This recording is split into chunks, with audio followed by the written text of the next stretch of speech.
வணக்கம். இன்றைய முக்கிய தலைப்புச் செய்திகள். ஜேஎன்யூ மாணவர்கள் அமைதி காக்க வேண்டும், பல்கலைக்கழக நிர்வாகம் அறிவுறுத்தல். டெல்லி லோக்சபா தேர்தல் நெருங்கும் நிலையில் சிஏஏ எனப்படும் குடியுரிமை சட்டம் அமல்படுத்துவதாக மத்திய அரசு அறிவித்துள்ளது. இந்த நிலையில் இந்த அறிவிப்பு பல்வேறு இடங்களில் போராட்டங்களை தூண்டியுள்ளது. டெல்லி ஜேஎன்யூ பல்கலைக்கழகத்தில் மாணவர்கள் அமைதி காக்குமாறு நிர்வாகம் அறிவுறுத்தியுள்ளது. கடந்த 1955ஆம் ஆண்டு நிறைவேற்றப்பட்ட குடியுரிமை சட்டத்தின்படி இந்தியாவில் 11 ஆண்டுகளுக்கு மேலாக வசிக்கும் வெளிநாட்டவர்களுக்கு குடியுரிமை வழங்க அச்சட்டம் வழிவகுத்தது.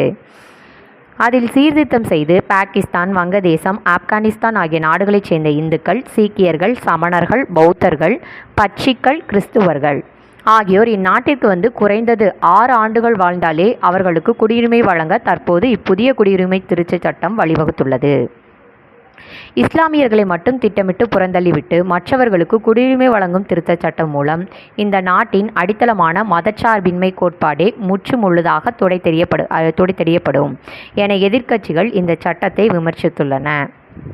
புதிய குடியுரிமை சட்டத்தை எதிர்த்து போராட்டங்கள் வெடித்திருக்கின்ற இந்த நிலையில் அசாம் மாநிலத்தில் காங்கிரஸ் உள்பட 16 கட்சிகளும் மாணவர் அமைப்புகளும் இன்று முழு அடைப்பு போராட்டத்தை முன்னெடுத்திருக்கின்றன. டெல்லி ஜாமியா மில்லியா இஸ்லாமியா பல்கலைக்கழகத்தில் இச்சட்டத்தை எதிர்த்து மாணவர்கள் போராட்டத்தை தொடங்கியுள்ளனர். ஜாமியா மில்லியா இஸ்லாமியாவைப் போல இந்தியாவின் மிக முக்கியமான கல்வி நிலையமாக டெல்லி ஜேஎன்யூ இருக்கிறது. இந்த பல்கலைக்கழகத்தில் ஏற்கனவே சிஏஏவை எதிர்த்து வீரமிக்க போராட்டங்கள் நடைபெற்றிருக்கின்றன. இந்த நிலையில் இந்த முறை இதுபோன்ற போராட்டங்கள் எதுவும் நடக்கக்கூடாது என்பதில் பல்கலைக்கழகம் நிர்வாகம் உறுதியாக இருக்கிறது. மாணவர்கள் அமைதி காக்க வேண்டும் என்று அறிவுறுத்துள்ளது.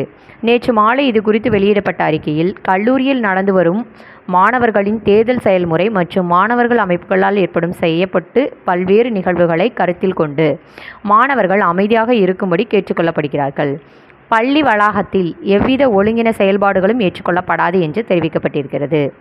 கடந்த 2020ஆம் ஆண்டு சிஏஏ சட்ட திருத்தத்தை எதிர்த்து ஜேஎன்யூ மாணவர்கள் அமைதி பேரணியில் ஈடுபட்டனர். அப்போது முகமூடி வந்த மர்ம நபர்கள் பேரணியில் சென்ற மாணவர்களை சாரமாரியாக தாக்கினர். இந்த சம்பவத்திற்கு கண்டனம் தெரிவித்து நாடு முழுவதும் பல்வேறு மாநிலங்களில் மாணவர்கள் போராட்டத்தில் ஈடுபட்டனர் என்பது குறிப்பிடத்தக்கது.